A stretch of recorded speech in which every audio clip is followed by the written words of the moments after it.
नमस्कार दोस्तों, कैसे हैं आप लोग। दोस्तों मेरा नाम जितेंद्र तिवारी है और आज का जो टॉपिक है वो LIC का निवेश प्लस प्लान है। निवेश प्लस प्लान में दोस्तों बात करेंगे कि कैसे आप एक लमसम इन्वेस्टमेंट कर सकते हैं LIC में एक साथ और आपको उसमें कैसे आपको रिटर्न मिल सकता है। दोस्तों ये निवेश plus direct market link plan है। इसमें मार्केट से डायरेक्ट एक्सपोजर है। जो भी मार्केट अप्स डाउन्स होती हैं आपके फंड पे उसका फ़र्क पड़ता है। ये जानना ज़रूरी है। इसमें मैं आपको बताऊंगा इस वीडियो में कि कैसे आप एक लमसम इन्वेस्ट का फ़ायदा उठा सकते हैं। आपका कितने टाइप के फ़ंड है, वो फ़ंड कैसे वो फॉर्म करते हैं, कौन से फ़ंड में ज़्यादा रिस्क होता है, वो सारी चीज़ें इस वीडियो में आपको डिटेल में पता चलेगी। आओ दोस्तों स्टार्ट करते हैं। तो सबसे पहले जानते हैं मिनिमम एज ऑफ एंट्री 90 दिन का व्यक्ति भी, बच्चा भी इस प्लान को ले सकता है। Maximum age of entry 70 year है। 70 साल का मैक्सिमम इंसान इस पॉलिसी में एंट्री ले सकता है। मिनिमम सम एश्योर्ड 1 लाख है इसमें और मैक्सिमम की कोई लिमिट नहीं है। मैक्सिमम की इसमें कोई भी लिमिट नहीं, ये चीज़ समझना है। Minimum age of maturity 18 year है, क्योंकि जब वो बच्चा 18 साल का है तो जब 0 साल का 18 साल का होगा तभी उसे मैच्योरिटी मिलेगी। Maximum age of maturity 85 year है। और दोस्तों सबसे इम्पोर्टेंट चीज़ है, जो भी आप फंड लेते हैं उसमें क्या होता है, एडमिन चार्ज चला जाता है।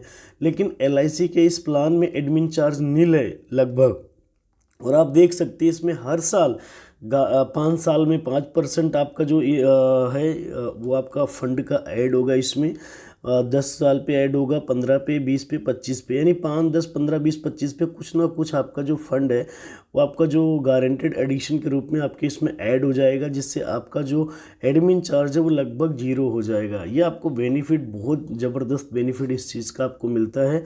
और इसका आपको फ़ायदा ये होता है कि आपका फ़ंड वैल्यू जो है बढ़ जाती है और आपका रिटर्न और अच्छा आ जाता है। ओके, ये समझते हैं 4 टाइप के फ़ंड हैं। बैलेंस फ़ंड है जिसमें रिस्क बहुत मतलब मीडियम रिस्क है।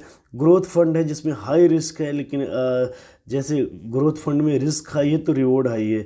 सिक्योर्ड फंड में मॉडरेट रिस्क है तो इसमें रिवॉर्ड भी वही है कि मतलब आपका अगर मान लीजिए जो फंड है उसका 50% आपको डाल देंगे सिक्योर में और उसके बाद थोड़ा सा डाल देंगे ग्रोथ फंड में, यानी मिक्स करके डालेंगे जिसमें आपको सिक्योरिटी ज़्यादा रहे। जो बॉन्ड फंड है, बॉन्ड फंड ये भी बहुत लो रिस्क फंड है। इसमें भी रिस्क नहीं है, क्योंकि इसमें जो पैसा लगता है वो गवर्नमेंट के बॉन्ड्स वगैरह में पैसा लगता है।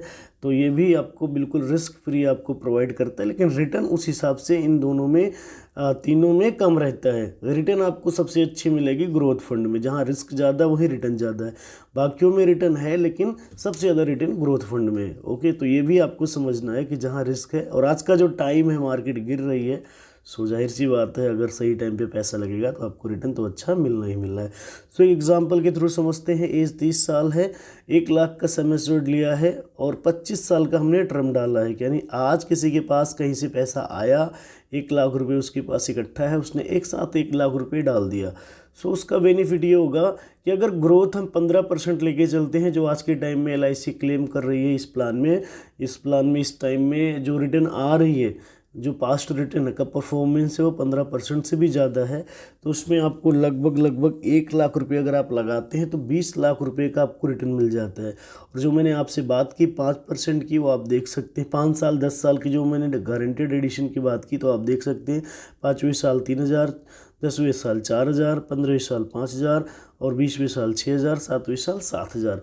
तो ऐसे ही आपके फंड में ऐड हो जाएंगे जो आपकी कैपिटल को बढ़ा देंगे। ओके दोस्तों, जितना लॉन्ग टाइम रहोगे स्टॉक मार्केट में उतना ज़्यादा ही आपको मतलब रिटर्न मिलने के चांसेस होते हैं। तो मार्केट में लंबे टाइम तक बने रहना चाहिए। आप देख सकते हैं ये चार्ट है।